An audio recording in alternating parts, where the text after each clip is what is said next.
重磅消息传来，英国专家宣布找到失踪7年的马航370具体位置，究竟在哪儿？关于马航370的失踪又有哪些猜测？为何说只有中国能打捞？近日，据网上媒体最新消息，之前消失了7年的马航370客机再次出现在人们的视野中，从而再一次赚足了人们的眼球。而这次爆出的消息是，英国航空工程师理查德·格弗雷在11月30号发布的一份报告中称，其使用一项革命性跟踪技术发现了马航370客机的位置。此外，他还表示，这架马航370客机在珀斯以南1993公里的印度洋坠毁，而其目前位于海平面4000米以下的位置。而此消息一出，立马就在网上炸锅了，引起了很多网友的争相讨论。因为马航370客机虽然失踪了7年，但是一直都在大家的关注中，所以每次有消息出来都会引起热议。而这次，英国航空工程师理查德·格弗雷甚至还专门为此写了一个报告。在这份报告中显示，马航370客机在失联当天最后一次与卫星连接后，约1分钟内就在印度洋上空坠毁。而且，理查德·格弗雷还认为，飞机降落在一个充满峡谷和水下火山的海洋高原的断脊底部，而这个地点并不在2015年澳大利亚交通安全局划定的原始搜索区域内，但位于2016年扩大的12万平方公里后搜索区域的北部。此外，他还指出，2018年美国海洋无线进行的另一项搜索的位置，与这里仅只有28公里的距离。可以说，坠落地点位于一处意想不到的地方。多国的打捞部队多次与之擦肩而过，而且理查德·格弗雷还信誓旦旦地表示，他有来自卫星的大量数据、海洋学数据、漂移数据分析和波音公司的性能数据分析，并且通过这4项数据指标的综合结果，都是指向印度洋上的这个特定位置。所以他非常确定马航370客机就是在印度洋上空坠毁的，而且对于自己确定的马航370客机的位置感到非常有信心。而对于理查德·格弗雷的言论也是引起了国际社会的广泛关注，而澳大利亚媒体也认为，格弗雷的这份关于马航370客机的报告是一个巨大的突破，因为格弗雷推测的坠机地点与西澳大利亚大学海洋学教授查理塔·帕提亚拉基早先声明的马航370所在的区域一致，而且此前也是呼吁国际社会应对这一区域进行仔细调查，而现在格弗雷的言论与他是一致的，因此他也表示，我们必须在那里再次进行深入的调查。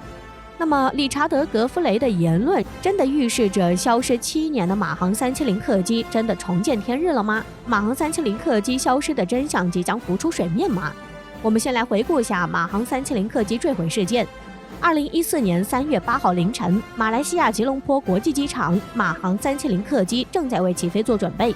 飞机上共有227名乘客，其中152人为中国公民，飞行时间为6小时。而此次的目的地为北京国际机场，但是在从马来西亚吉隆坡飞往北京的途中，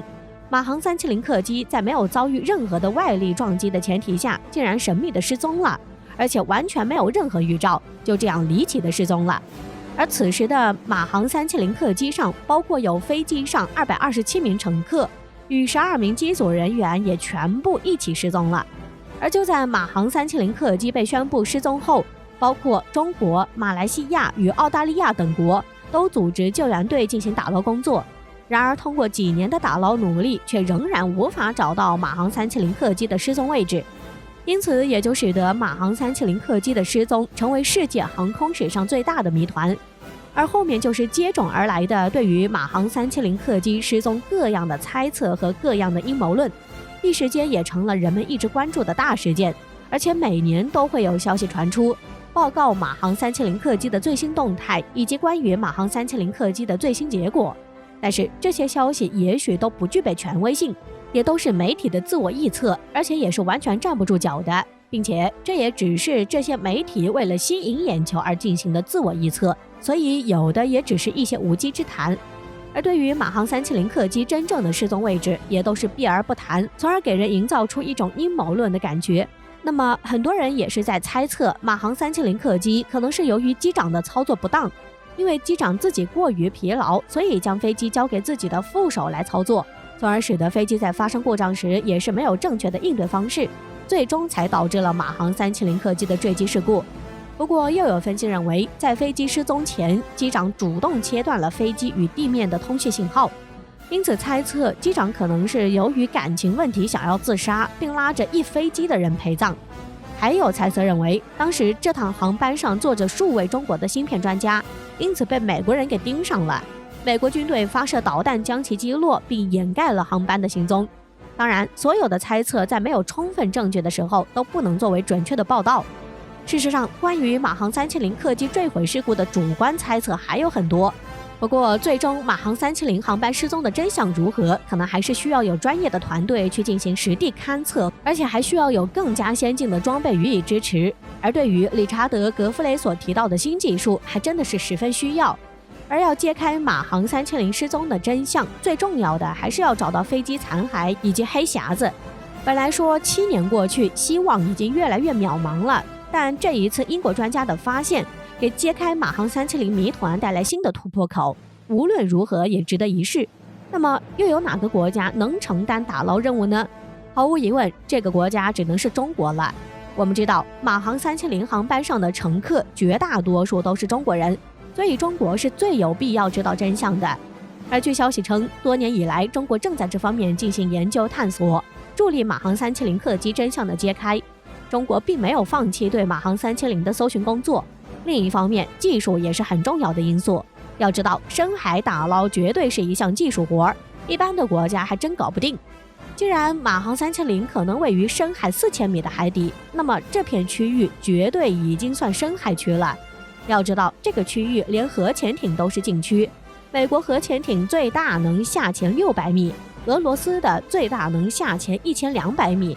所以说，要探索4000米海底的区域，就必须依靠潜航器了。中国在这个领域可以说处于世界领先的地位，载人潜航器蛟龙号下潜记录为7062米，而无人潜航器海斗1号下潜记录为10907米。对于探索4000米深的海底自然不在话下，而探索到目标后还要考虑打捞问题，而在打捞船的技术上，中国绝对是世界第一，就连西方国家都很依赖。2019年，日本一架 F-35战机坠入海底，美军出动搜索力量，在找到位置后，由于美日没有更好的打捞船，不得不从新加坡租来梵高号打捞船，并成功打捞起 F-35战机的残骸。而梵高号打捞船是在中国招商工业深圳公司帮助新加坡建造的。我们有理由可以相信，由于理查德·格弗雷所提出的新理论将会吸引更多的国家关注，而且距离揭开马航370客机失事的真相也越来越接近，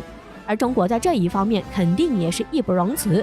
相信在不久的将来，失踪7年的马航370的谜团会真正的真相大白，我们一起期待真相的到来。